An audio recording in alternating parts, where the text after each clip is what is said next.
Welcome to Third Fridays. This is a debut podcast from this mastermind right here. So if anything else goes wrong, forget I said this, forget this ever happened. Third Fridays is a term of art in New York workers' compensation defense. Basically, it is the only day of the month in which no hearings or trials are scheduled throughout the entire state. So on everybody else's day off, I'm working for you. Today, I got a special guest. His name is Declan Gorley. We work together at Lois LLC, and we actually went to law school. So for 3 solid years, we didn't hate each other enough that we felt like working together would be a good idea. Yeah, that was a long time ago. All right, just don't listen to what Declan says. We'll get on with it.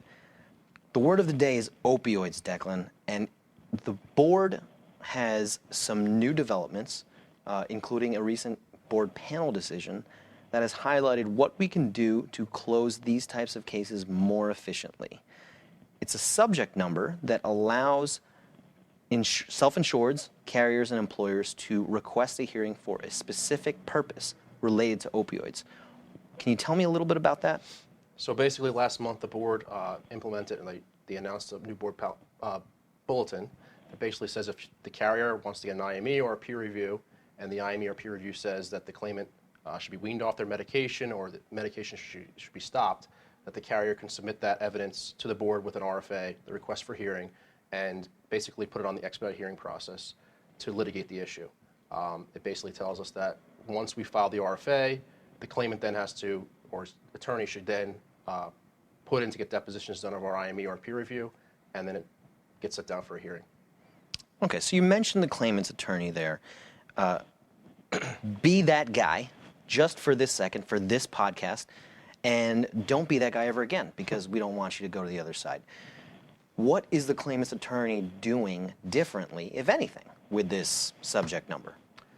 Besides fielding calls from treating doctors who are probably worried about what this means, I don't think that this will change anything that they do for a claimant until they actually get the RFA that says that the carrier is trying to either suspend or wean them off the medication. So on a regular day-to-day basis, I don't think this affects how a claimant's attorney handles the case. So you're saying that on a regular day-to-day basis they're not doing anything? That's not what I'm saying. I don't think this will change how they handle the case. Okay. All jokes aside, back to the RFA 2, right? So if it's not going to change what they're doing on the day-to-day until they get that RFA 2, let's talk about the other side, our side, the good side, right? We're getting an IME or records review that's hopefully saying that the opioid dosage is too high and that the weaning process should begin, right? So when we're doing that, what kind of timeline are we under, if anything? Do we have to do it within a certain period of time? How many years does the claimant have to be on medication for this to even go through? There's no timeline. As soon as we get an IME or a peer review that says that we should start a weaning process is when we can first request that the board address this. So until we get that medical evidence that says the claimant's medication should be reduced or suspended completely, we really don't have to do anything. There's no need to do anything. Okay. So it helps us in this litigation process, gets us to that point of closure. A lot of our clients have had problems with these types of cases, though, right? And I think a lot of it has to do with these MSAs that are reaching 6 figures, 7 figures. And that's based on the fact that these opioids, brand name opioids, have been used at dosage levels that may even increase, not even just stay the same. And you create a life expectancy for a young claimant and project future costs that are so astronomical that it just is not in the defense benefit to actually settle these cases. So do you think that this subject number can actually help this problem? Well, obviously we know about the public policy issue. There's significant crisis right now in America, not just in New York, with opioids and narcotic medications. But so I think that this can, one, hopefully help claimants, get them off these medications that they should be weaned off of. These aren't supposed to be for long-term use. 2, it obviously is supposed to help carrier and employers' bottom line. These are, as you said, medications that people are on for years. There's cases we have where people are on opioids for 20 plus years. That's a significant cost. And if we're projecting out costs for the Medicare set-aside, they're basically taking a 40 or 50-year-old person and assuming that they're going to take the same medication for the next 20, 30, 40 years of their life. That's a significant cost that we're hoping to be able to reduce or end completely. I think you brought up a good point, Declan, actually, because this isn't a good thing for for everyone. And what I mean by that is the continued use of opioids, right? Because if a defense side does not want to settle because the MSA cost is too high, the claimant likewise does not want, Big Brother looking over him or her, finding out what opioids are prescribed and accepted, which ones are denied, are the non-acute pain treatment guidelines being followed. Those cases have to stay open just due to the high cost alone. I think that you're heading down this good track where this particular process can help efficiency be a big part of closing the case. But we're going to move on to our next segment of the podcast, and it's called Guess the Outcome. Now, board panel decisions, appellate division cases come out very frequently, and typically we have to change our way of doing things because of those cases. Now, there's a board panel decision that was just filed November 1st in the matter of New York City Housing Authority. So what I'm going to do, Declan, is give you a fact pattern, and you're going to try and guess how the board panel ruled on that issue.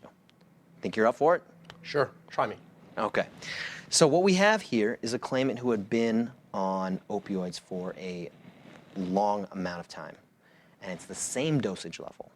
He had 2 pain management doctors who had been treating him, providing the same dosage consistently. One of the doctors actually didn't even examine him, just kept filling out the scripts. Obviously, the cost of this got high, and the carrier, or self-insured, procured a records review doctor to assess whether or not a weaning program would be necessary. The records review doctor agreed that the person should be taken off, and it went to trial. Depositions were taken, and the judge ruled in favor of the claimant's doctor, finding them to be more credible.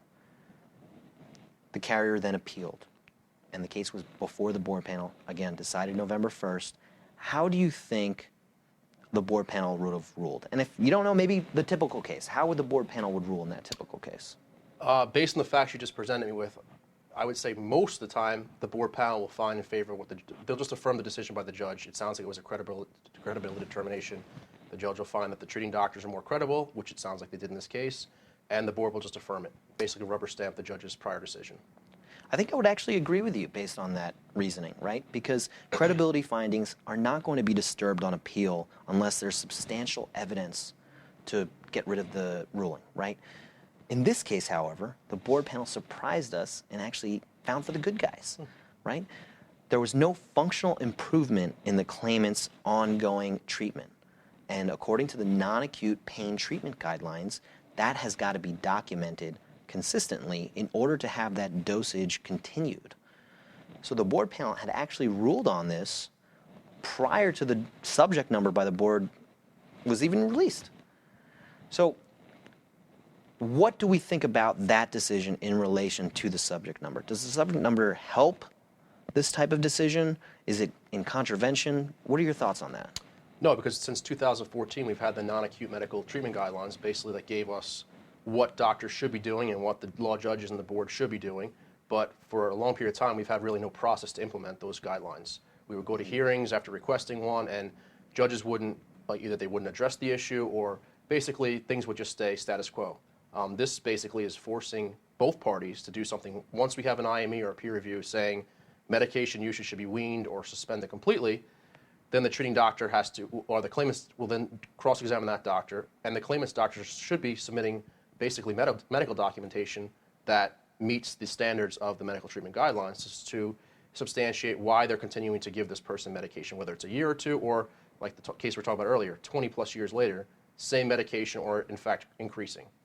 I think it's an interesting point because having the judges more up to speed, possibly or impliedly, brings about the option that these types of cases will get a more specific assignment. Maybe there's a separate part just for non-acute pain treatment guidelines, just for opioids. Have a judge that is well versed in these kinds of issues and deal directly with that, as opposed to just throwing it on a judge's calendar who hasn't had time to review the specifics of the case.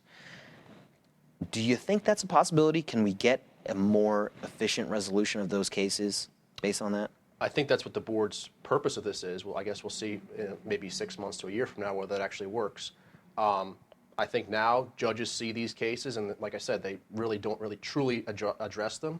This will force, I think, judges, when the calendars are full of weaning requests or suspension requests, that this is going to force judges to actually know the law, know the guidelines, and review both depositions and summation briefs. Now, you mentioned 6 months from now. Are you committing to a special guest appearance in 6 months? Sure. Oh, look at that. Okay. Well, that's all the time we have for today. This is Third Fridays. My name is Christian Cison, and reminding you to defend from day one.